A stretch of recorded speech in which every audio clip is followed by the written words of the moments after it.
Public Safety Now. Build a safe jail.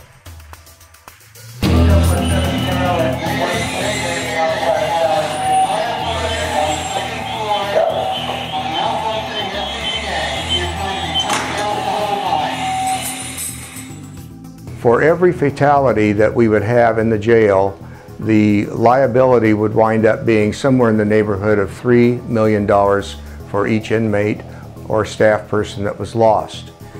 We've had the fire department in here of conducting inspections telling us we will not be able to evacuate inmates or staff in the event of a major fire, smoke, or other type of an emergency in the jail.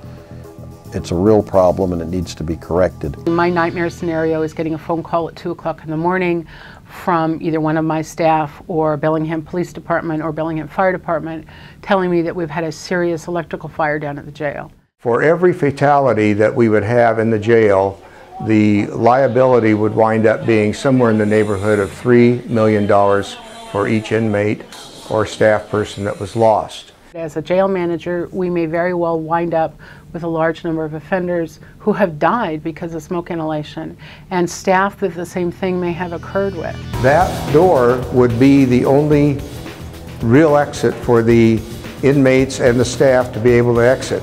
There's another exit door on each floor, but remember, the firemen are trying to get into the building.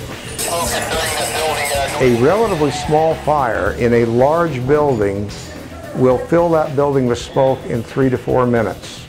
The deputies are under stress and they're going to be breathing very rapidly, and so 15 to 20 minutes is a more likely situation before they're out of air.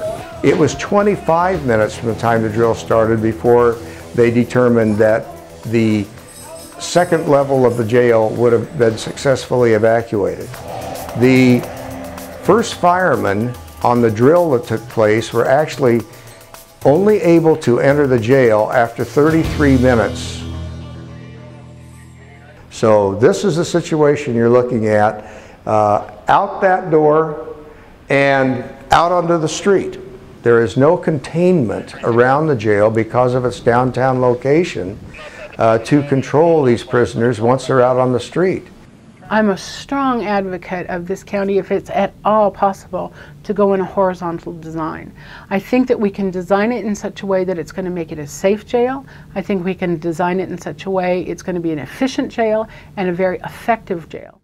One of the real advantages with the new technology that's out there now is that you have the ability to isolate the fire within a certain area of the jail. They frequently call these pods, and keep the fire contained within that area.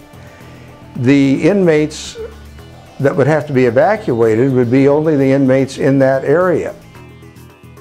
So this is a situation we're currently faced with, and it doesn't take a Einstein or a rocket scientist to figure out what the problem would be if we're trying to cram a whole bunch of panicked people down these stairs in a smoky fire situation.